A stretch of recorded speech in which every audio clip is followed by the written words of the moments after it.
प्रधानमंत्री नरेंद्र मोदी ने बजट को बताया प्रगतिशील और जनहितैषी। कहा, हमारी सरकार ने बीते सालों में एमएसपी पर की रिकॉर्ड खरीद।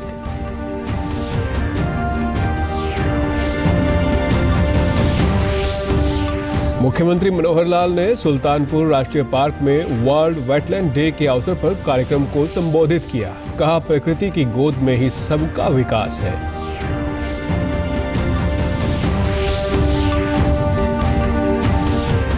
रोहतक की 14 वर्षीय बैडमिंटन खिलाड़ी उन्नति हुड्डा सुपर 100 टूर्नामेंट जीतने वाली सबसे युवा भारतीय खिलाड़ी बनी। घर पहुंचने पर हुआ भव्य स्वागत।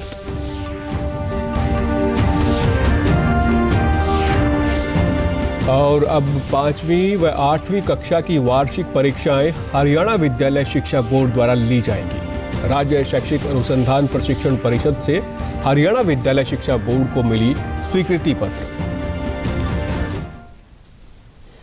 नमस्कार, मैं सुरेंद्र कुमार। अब समाचार विस्तार से। प्रधानमंत्री नरेंद्र मोदी ने बजट और आत्मनिर्भर अर्थव्यवस्था पर विस्तार से बात करने के लिए देश भर के भारतीय जनता पार्टी के कार्यकर्ताओं को संबोधित किया। प्रधानमंत्री ने कहा कि इस समय देश 100 साल में आई सबसे बड़ी वैश्विक महामारी से लड़ रहा है। कोरोना का ये कालखंड दुनिया के लिए अनेक चुनौतियां लेकर आया है।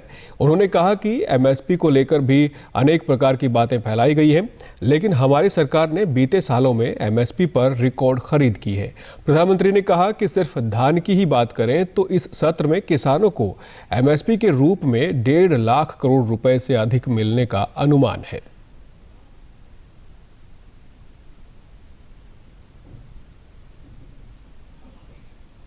एमएसपी को लेकर भी अनेक प्रकार की बातें फैलाई गई हैं, लेकिन हमारी सरकार ने बीते सालों में एमएसपी पर रिकॉर्ड खरीद की है।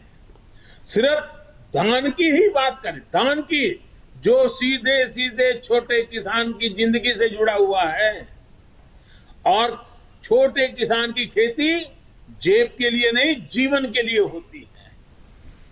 प्रधानमंत्री ने कहा कि बजट 2022-23 गरीबों, मध्यम वर्ग और युवाओं पर केंद्रित है और इसका उद्देश्य उन्हें बुनियादी जरूरतें मुहैया करवाना है। उन्होंने कहा कि ये समय नए अवसरों का है और नए संकल्पों की सिद्धि का है। प्रधानमंत्री ने कहा कि ये बहुत जरूरी है कि भारत आत्मनिर्भर बने और आत्मनिर्भर भारत की नींव पर एक आधुनिक भारत का निर्माण हो। बजट का भी फोकस गरीब, मिडिल क्लास और युवाओं को बुनियादी सुविधाएं देने और आय के स्थायी समाधानों से जोड़ने पर है। हमारी सरकार मूलभूत सुविधाओं के सैचुरेशन पर काम कर रही है। ये समय नए अवसरों का, नए संकल्पों की सिद्धि का समय है।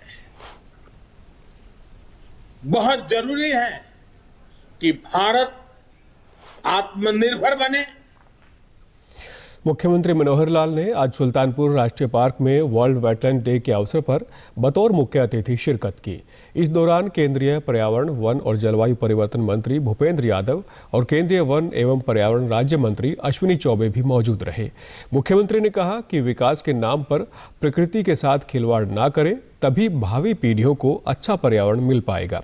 उन्होंने वर्ल्ड वेटलैंड डे के महत्व पर प्रकाश डालते हुए कहा कि आज का दिन संकल्प लेने का दिवस है, क्योंकि प्रकृति की गोद में ही हम सबका विकास है। प्रकृति केवल मनुष्य के लिए ही नहीं, बल्कि इस पर सभी पक्षियों, जीवों का भी अधिकार है। इसीलिए सभी समन्वय करके चलेंगे तो अच्छा होगा।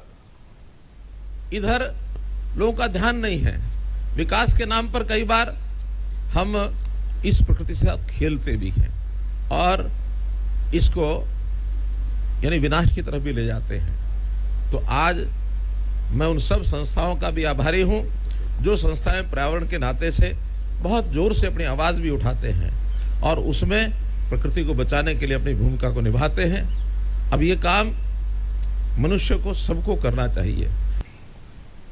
इस अवसर पर केंद्रीय पर्यावरण, वन और जलवायु परिवर्तन मंत्री भूपेंद्र यादव ने कहा कि मुख्यमंत्री ने इको विकास और इको टूरिज्म का संकल्प लिया है। इसे निश्चित रूप से सुल्तानपुर झील के आसपास के गांव में परिवर्तन आएगा। प्रकृति से भरी हुई और जो दुनिया भर के पक्षियों की आश्रय स्थली हमारी ये जो झील है, यहाँ पर सुल्तानपुर की झील में आप आए हैं और आपने जिस प्रकार से इको विकास की, इको टूरिज्म की और जो हरियाणा में नई योजनाएं शुरू करी हैं उसको लागू करने की बात करी है। मैं पूरे विश्वास के साथ कहता हूं कि आपके इस विजन से, आपके इस संकल्प से ये आसपास के जितने भी गांव का हैं, निश्चित रूप से इनके जीवन में परिवर्तन आएगा और इनकी समस्याओं का भी समाधान होगा। केंद्रीय वन एवं पर्यावरण राज्य मंत्री ने कहा कि पृथ्वी पर हमारा ही नहीं बल्कि करोड़ों प्रजातियों का भी अधिकार है। वेटलैंड पर देश और विदेशों से हजारों की संख्या में पक्षी आते हैं। स्थलीय जैव विविधताओं का एक मिलन स्थल है। अभी मैंने यहाँ देखा, बहुत ही मनोरम है। विदेशों से यहाँ पक्षियाँ आती हैं और पता चला कि शायद अभी तक 28,000 यहाँ बर्ड्स जो हैं इस प्रकार का लोगों ने सर्वे किया है। रोहतक की 14 वर्षीय बैडमिंटन खिलाड़ी उन्नति हुड्डा ने ओडिशा ओपन बैडमिंटन टूर्नामेंट जीतकर इतिहास रच दिया है। वे सुपर 100 टूर्नामेंट जीतने वाली सबसे युवा भारतीय खिलाड़ी बन गई हैं। उन्नति की इस उपलब्धि से रोहतक जिले में खुशी का माहौल है। रोहतक लौटने पर युवा बैडमिंटन खिलाड़ी का भव्य स्वागत किया गया। उन्नति हुड्डा ने कहा कि उन्होंने फाइनल मुकाबले में तोशनीवाल को 21-18 और 21-11 से हराया, जबकि सेमीफाइनल में अंतर्राष्ट्रीय खिलाड़ी मालविका बंसोड़ को हराकर फाइनल में प्रवेश किया था। उन्होंने कहा कि वे जिले के छोटू राम स्टेडियम में बैडमिंटन का प्रशिक्षण ले रही है। उन्नति ने कहा कि वे भविष्य में भी बेहतरीन प्रदर्शन कर प्रदेश का नाम रोशन करने का प्रयास करेंगी। वो 25 से 30 तक था, उसमें मैं फर्स्ट आई हूँ और जीत के टूर्नामेंट मुझे बहुत खुशी है। इस टूर्नामेंट में मेरे को सीनियर प्लेयर्स के साथ खेलने का मौका मिला, जैसे मालविका बंसोड़, सामिया अहमद फरूकी और फाइनल्स में तोशनीवाल। उनके साथ खेलने में बहुत मज़ा आया क्योंकि वो बहुत एक्सपीरियंस प्लेयर्स है और मुझे भी बहुत कुछ सीखने को मिला इस टूर्नामेंट से। परिजनों ने कहा कि 7 साल की उम्र से ही उन्नति ने बैडमिंटन खेलना शुरू कर दिया था। उन्होंने कहा कि उन्नति के शानदार प्रदर्शन से उनके परिवार का गौरव बढ़ा है। तरीके से इसने शुरुआत करी है, जैसे ये अंडर 11 में भी फर्स्ट ही आती रही है, 13 में भी और ऐसे ही 15 में।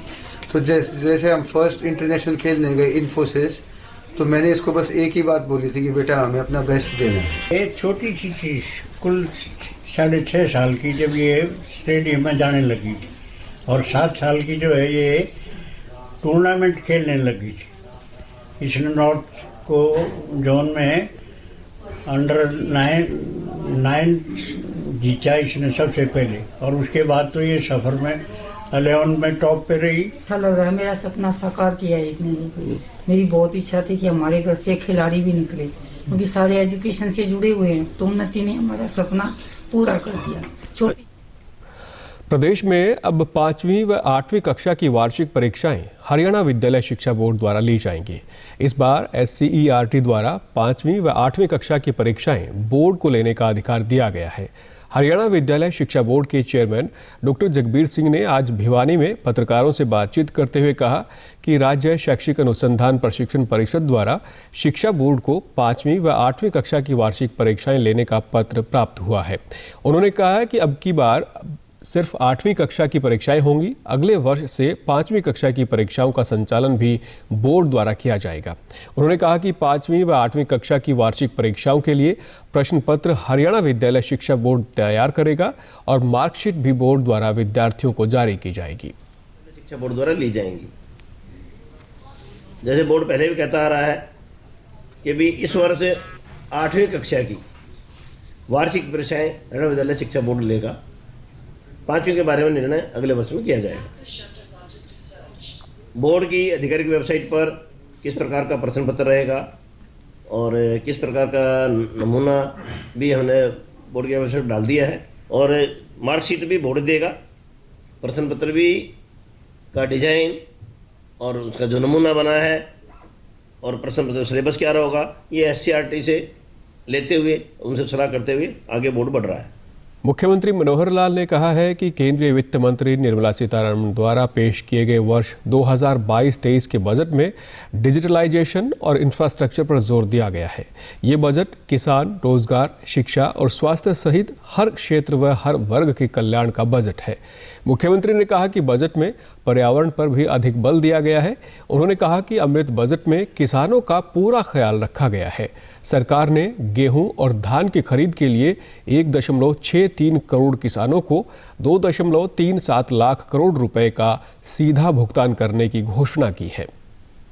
की ओर भी बहुत बड़ा बल दिया गया है, क्योंकि आज सारी दुनिया इस ओर आकर्षित हो रही है कि हमारा जो जीवन है वो कैसे प्रदूषण मुक्त हो, पर्यावरण ठीक से मिले, ताकि हमारा स्वास्थ्य, हमारा शरीर उसमें ठीक रहे।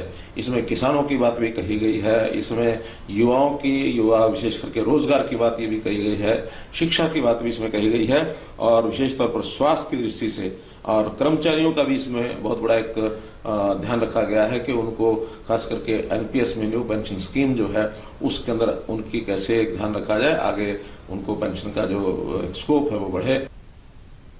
मुख्यमंत्री ने कहा कि बजट में प्रदेशों को दीर्घकाल के लिए 1 लाख करोड़ रुपए बिना ब्याज के ऋण के तौर पर दिए जाने की बात कही गई है। उन्होंने कहा कि बजट से प्रदेश को भी अपना हिस्सा मिलेगा और सभी परियोजनाओं के माध्यम से रोजगार मुहैया कराएंगे। उन्होंने कहा कि प्रदेश सरकार ने निजी उद्योगों में भी स्थानीय युवाओं को रोजगार दिलाने के दृष्टिगत 75% का प्रावधान किया है। इसके अलावा शिक्षा के साथ साथ कौशल विकास पर भी जोर दिया जा रहा है। प्रदेशों की सहायता इसमें उसको भी एक उल्लेख किया गया कि 1 लाख करोड़ रुपया ये प्रदेशों को बिना ब्याज के और एक लंबे काल के लिए ऋण दिया जाएगा, ताकि प्रदेश किसी भी आर्थिक स्थिति से निपट सके और अपने काम को ठीक से चला सके। केंद्रीय सूचना एवं प्रसारण मंत्री अनुराग सिंह ठाकुर ने बजट पर अपनी प्रतिक्रिया देते हुए कहा कि ये प्रधानमंत्री नरेंद्र मोदी की नीतियों का नतीजा है कि देश की अर्थव्यवस्था लगातार आगे जा रही है। उन्होंने कहा कि इस बजट से सभी को लाभ होगा और देश की अर्थव्यवस्था में भी उछाल आएगा।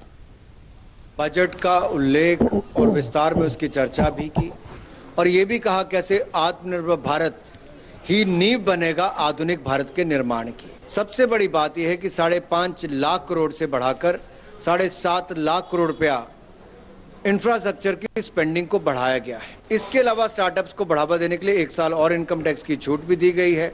फिनटेक, डिजिटल और बाकी क्षेत्रों में, ड्रोन के क्षेत्र में भी इसका लाभ मिलेगा।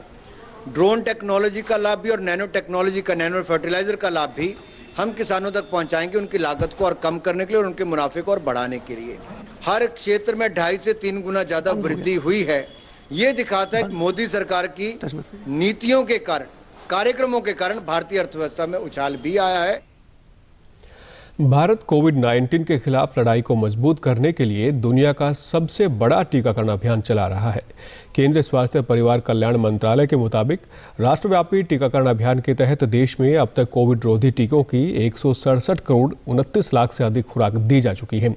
वहीं पिछले 24 घंटों में कोविड के 1,61,000 से अधिक नए मामले सामने आए हैं और 2,81,000 से अधिक मरीज स्वस्थ हुए हैं। इससे स्वस्थ होने की दर 94.91% हो गई है। प्रदेश में भी कोरोना टीकाकरण का कार्य सुचारू रूप से चल रहा है। प्रदेश में अब तक कोरोना रोधी टीके की 3 करोड़ 93 लाख से अधिक खुराक दी जा चुकी है। प्रदेश में कोविड से 9,19,000 से अधिक लोग स्वस्थ हो चुके हैं, जबकि 22,000 से अधिक मामले सक्रिय हैं। डीडी न्यूज़ हरियाणा पर देश और प्रदेश से जुड़ी खबरों को विस्तार से जानने के लिए आप हमारे साथ फेसबुक, ट्विटर और यूट्यूब के माध्यम से भी जुड़ सकते हैं। हमसे जुड़ने के लिए आप हमारे सोशल मीडिया हैंडल को भी फॉलो कर सकते हैं। अब आप अपने मोबाइल फ़ोन से QR कोड स्कैन कर हमारे यूट्यूब चैनल पर सीधे पहुंच सकते हैं। अंत में इस बुलेटिन के मुख्य समाचार एक बार फिर। प्रधानमंत्री नरेंद्र मोदी ने बजट को बताया प्रगतिशील और जनहितैषी। कहा, हमारी सरकार ने बीते सालों में MSP पर की रिकॉर्ड खरीद।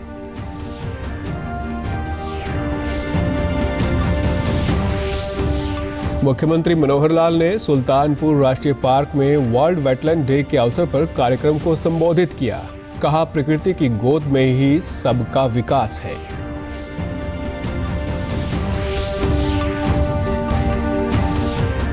रोहतक की 14 वर्षीय बैडमिंटन खिलाड़ी उन्नति हुड्डा सुपर 100 टूर्नामेंट जीतने वाली सबसे युवा भारतीय खिलाड़ी बनी। घर पहुंचने पर हुआ भव्य स्वागत।